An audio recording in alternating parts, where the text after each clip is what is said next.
ढंग से। कोशिश ये है कि दुनिया देश के पूरे जाने माने एक्सपर्ट्स हमें उस 1% ब्रैकेट में ले जाएं। मैं तो उसी में मानता हूँ, हमारे दर्शक उसी में। हाँ, बस तो ये हमारी कोशिश बस यही है कि हम 1% ब्रैकेट में आ जाएं, कैसे ना कैसे, वो ज्यादा इंपॉर्टेंट, गवाए ना बना के जाएं इस बाजार से। भारतीय बाजार आपकी स्क्रीन पर आएंगे। कल का सेशन इंट्राडे में लोअर लेवल से एक बढ़िया रिकवरी प्ले आउट हुई। फाइनली 35 पॉइंट के गेन के साथ निफ्टी बंद होता हुआ नजर आया था। तो वो रिकवरी आ रही थी क्योंकि यूएस की फ्यूचर्स अच्छा मूव दिखा रहे थे। हम रेंज बाउंड हल्के हल्के कंसोलिडेशन के बीच गेन्स दिखा रहे हैं, लेकिन ध्यान रखिएगा अभी भी वॉल्यूम्स पिकअप नहीं हुए हैं। वॉल्यूम्स पिकअप आमतौर पे थोड़ा सा लैग के साथ होते हैं, डिले के साथ होते हैं, क्योंकि वो छुट्टी से सारे दिग्गज इन्वेस्टर धीरे धीरे लौटते हैं, तो कम वॉल्यूम्स के बीच थोड़े से गेन्स हम ईक आउट कर रहे हैं। अच्छा, मैं आज की स्ट्रैटेजी पे आऊं, वीरू को दिखाइए स्क्रीन पे। वीरू, 23 दिसंबर को सेशन कल्मिनेट करके मैं छुट्टी पे गया था। वो तब और अब एक और स्क्रीन पे रखता हूं आप लोगों के। उस तब और अब में 23 दिसंबर को निफ्टी खड़ा हुआ था 17,806 पे। वीरू, तब से बढ़िया 425 पॉइंट का उछाल, 2-2.5% का अपमूव दिखा दिया है भारतीय बाजारों ने मैं 7-8 ट्रेडिंग सेशंस में। जब मैं 23 दिसंबर को छोड़ के गया था, तब हमने वो एफआई की शॉर्ट्स और लॉन्ग वाला वो चार्ट दिखाया था, जिसमें आपने दिखाया था लगातार वो शॉर्ट्स क्रिएट कर रहे थे, चिंताजनक था उनका डेटा पॉइंट।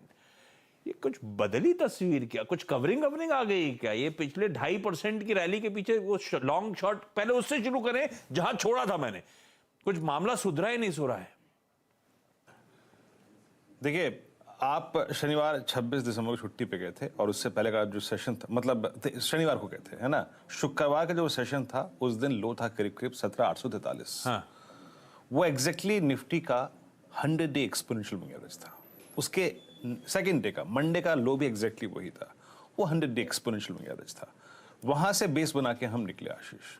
मतलब हुआ क्या कि दिसंबर की सीरीज अमूमन पेनफुल रही थी, मतलब हमारे लिए। थोड़ा सा हम नीचे आए तो पूरे मंथ की जो शॉर्ट थी वो 100 डे के आसपास आके कवर हुई और उस कवरिंग ने थ्रस्ट जनरेट किया। अच्छा, मैं आपको एक बड़ा डायग्राम दिखाऊंगा डॉक्टर साहब। जो मैंने आपको लास्ट में आज एफआईएस के कॉन्ट्रैक्ट्स भेजे थे जो बड़े प्रोस्पेक्टिव में है, उसको दिखाइएगा आशीष। इसमें लगभग लास्ट 1.5 साल का अगर आप देखें प्राइस बिहेवियर है। ये जानबूझ के मैं आपके इस प्रश्न के उत्तर के लिए लेके आया था। देखिए, अमूमन एक धारणा होती है कि एफआईएस के शॉर्ट्स अच्छे होते हैं। यस, दैट्स गुड, अच्छे होते हैं, लेकिन किसी रेंज में। आप देखिए, पोस्ट वॉर 2 डिप थे आशीष, वो बहुत शॉर्ट थे और वहां पे अच्छे कवर मिले।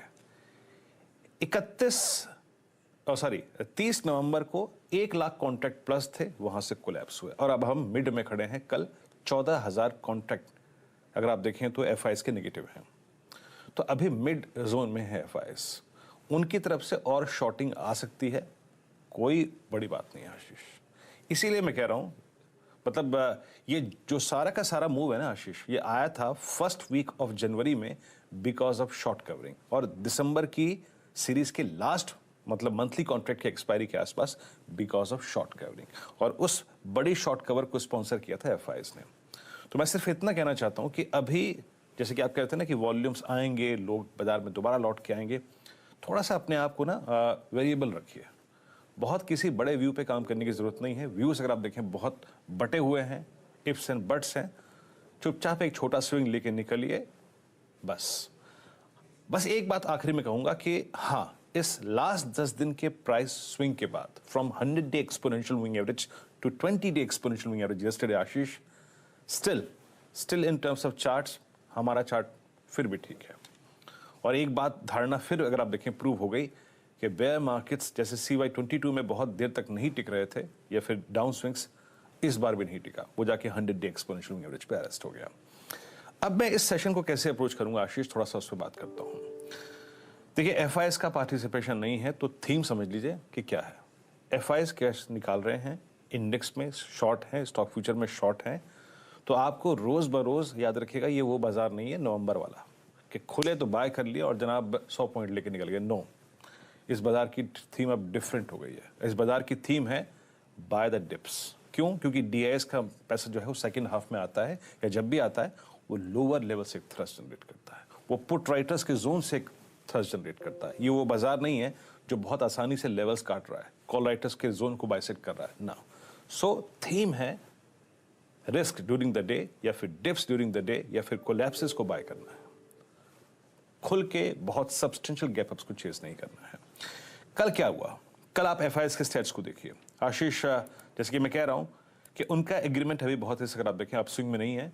उनका एग्रीमेंट बस दिसंबर के उस मंथली कॉन्ट्रैक्ट की एक्सपायरी के आसपास शॉर्ट कवरिंग में था।